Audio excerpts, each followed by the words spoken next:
शुभ सकाल अस्सलामु आलाइकुम।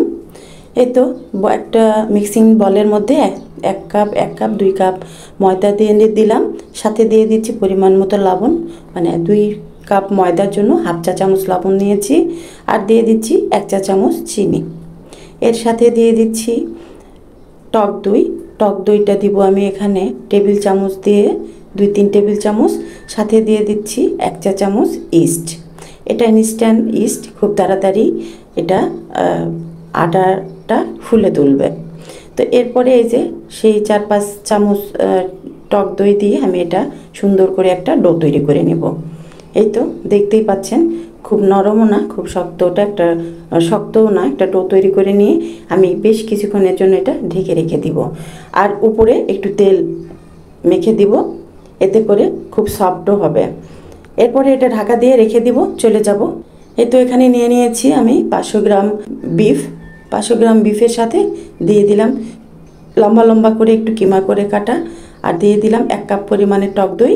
দিচ্ছি এখানে 1 টেবিল চা চামচ গোলমরিচ গুঁড়া করে নিয়ে দিয়ে দিলাম 2 চা চামচ সয়া সস। আর সয়া সসটা দেওয়ার জন্য লবণের পরিমাণটা খুবই কম যাবে, সামান্য পরিমাণে লবণ দিয়ে দিয়েছি।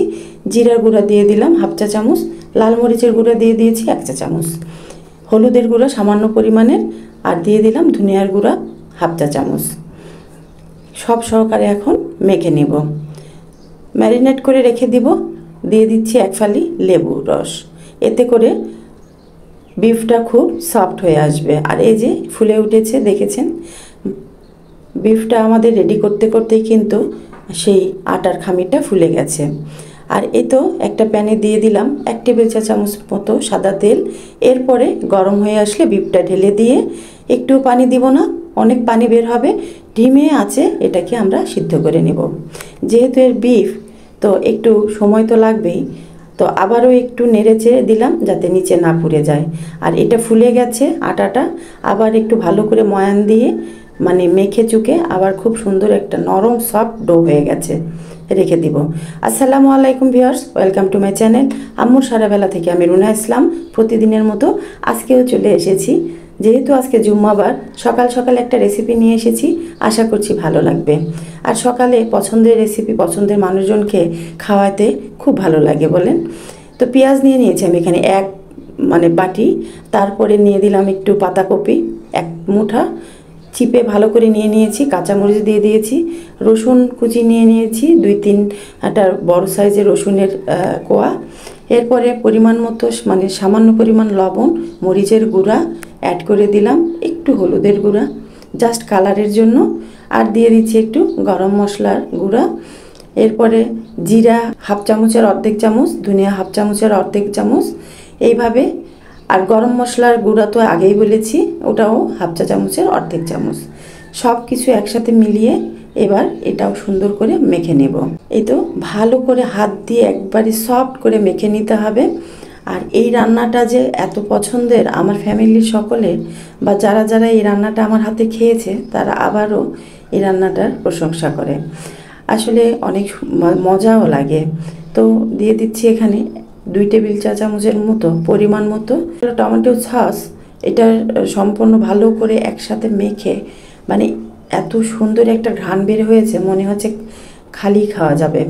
এর সাথে 1 চা চামচ চিনি মিশিয়ে নিচ্ছি। আর এই যে বাটির মধ্যে আমি নিয়ে নিয়েছি কর্নফ্লাওয়ার, তো কর্নফ্লাওয়ারটা আমি একটু 2 টেবিল চা চামচ পানির সাথে গুলিয়ে নেব। দেখেছেন বিফটা কত সুন্দর কালার হয়ে এসেছে, তেলটা কিন্তু উপরে উঠে এসেছে, তার মানে বিফ আমাদের কমপ্লিট রেডি হয়ে গেছে। এর উপরে সেই মাখানো পেঁয়াজ কাঁচা মরিচগুলো সুন্দর করে সাজিয়ে দিব। আর এটাই আমরা সেই শুরু থেকেই কিন্তু খুব লো আঁচে রান্না করে নিচ্ছি বিফটা, যার কারণে 5 মিনিটের 10 মিনিটের মধ্যেই খুব সুন্দর সিদ্ধ হয়ে গেছে। কর্নফ্লাওয়ারটা 2 টেবিল চা চামচ পানির সাথে 1 টেবিল চা চামচ কর্নফ্লাওয়ার ভালো করে একটা সসের মতো তৈরি করে দিয়ে দিলাম ঢেলে, এতে করে গ্রেভিটা হবে খুব স্বচ্ছ এবং সুন্দর। দেখেছেন কত সুন্দর হয়েছে। আর এটা দিয়ে 5 মিনিট খানিক আমরা কুক করে নিব। খুব সুন্দর হয়েছে, উপরের তেলটা উঠে এসেছে, তার মানে আমাদের বিফ কমপ্লিট। তো এই তো পাশে চুলে নামিয়ে নিলাম, আর এইদিকে আবার একটু আটাতে ময়ান দিয়ে সুন্দর সুন্দর ছোট ছোট লেচি কেটে নিলাম। এখন রুটির আকৃতি বেলে বেলে একটু ভেজে নেব। নরম তুলতুলে হাতে তৈরি নান, দেখেন না কত সুন্দর হয়, আর খেতে যে এত ভালো লাগে। চুলার উপরে ধরে প্রত্যেকটা নান আমার ফুটবলের মতো ফুলে ফুলে গেল, দেখেছেন?